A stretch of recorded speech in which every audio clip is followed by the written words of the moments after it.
Why has this mysterious affidavit surfaced all of a sudden? What does one make of it? What is going on with Darshan Hiranandani? Why is he saying these things out of the blue when nobody is even asking him?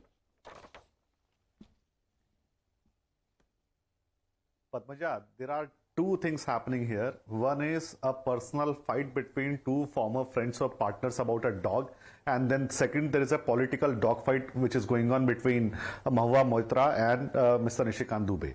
So see, there are three issues here. A, what today has happened that Ms. Mahuta Mitra's counsel had to withdraw.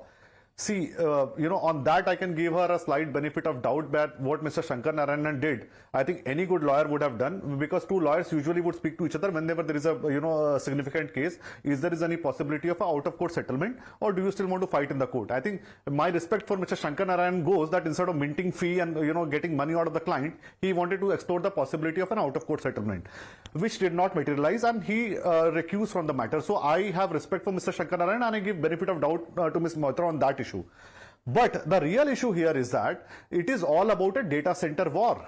The position of many of the India parties when Chinese apps were banned in India, including of TMC, was that Modi ji ki 56 inch ka seena kahan hai, this is all cosmetic measure. And then you look at her parliamentary track of questions, it is in absolute contradiction. She is asking, why have you banned only 59 apps? Why don't you ban American apps? Why are you not localizing the data?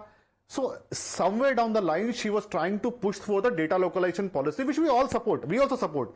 But I think what has happened here, those questions have been raised so that the benefits of that policy gets cornered by a particular business house. And there are 2-3 significant players in India in the data center, which is going to double up in next 3-4 years.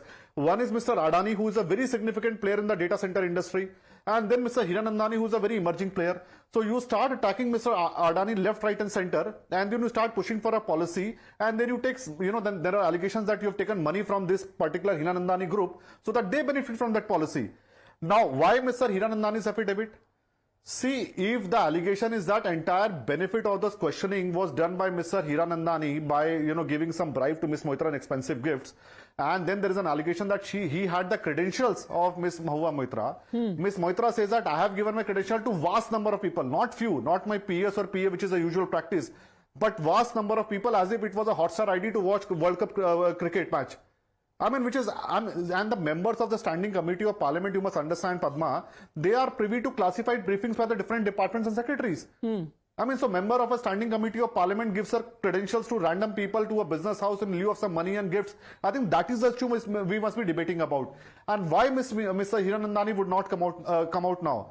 See, if the allegation is that he had the credential and he was asking questions, using Mr. Mahuta Mitra ID as a proxy to the parliament, then obviously anybody who's accused of such a serious charge will come out and give his side of story. Whether it is on a blank piece of paper, whether he has gone to the ambassador and given an affidavit. I mean, once he has admitted that this is my affidavit, whether it is on letterhead or blank paper, how does it matter? It has been authenticated. Well, so Darshan Hiranandani has admitted that he was posing the credentials of her parliamentary ID in lieu of money. He was posting questions on her behalf because, again, let me read out from his affidavit. He says, Ms. Moitra drafted a few questions that would have elements to embarrass the government by targeting the Adani group, questions that she could raise in parliament. She shared with me her email ID as member of parliament so I could send her information. She provided me her parliament login and password so I could post the questions directly on her behalf when required. I continued to draft and post questions using her parliamentary login wherever needed. So, Darshan Hiranandani says, yes, No, Padmaja. Let's be straight. What is he saying? No, Padmaja. No. What is he saying? That a businessman, by giving money to a member of parliament of a standing committee of IT, was asking questions in the parliament. A private businessman was asking questions in the parliament by bribing a parliamentarian. That is the charge we must be investigating. I mean, let's not go behind this floral English that I had access to an ID, I used to give her information. No. Okay. A private Shikha business house was serious charge, and now Darshan Hiranandani is admitting to it. And he has admitted. As Jiten Jain puts it very bluntly, a businessman is saying, I paid an MP money, so I could get the benefit of asking questions in Parliament. Shikha Mukherjee. Well, I think, it's a bit strange, the Hiranandani part of the story, because first he issues a statement which says that none of this is true.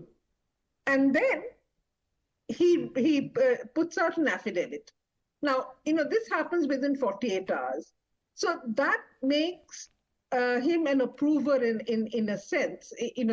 Conceptually, he becomes an approver if there is a case. Therefore, I would take Mr. Hiranandani's statements, both the first one and the second one, with a lot of doubt as to what is his intention and why did he change his position in this way. I have no explanation for it. I have not found a reason to which justifies his having done so. But because an explanation is called for, I think it is open to questioning. Okay. Number two. No, hold on. Let's just take a quick response to this. Padmaja, if I may just finish your point. One more statement. That's the first thing. The second thing is that the ethics committee has taken note of the issue, and the ethics committee is going to do what it has to do, and that I hope will be a fair inquiry and a just inquiry. The third and most ridiculous part of this whole thing is that hell hath no fury as a man scorned.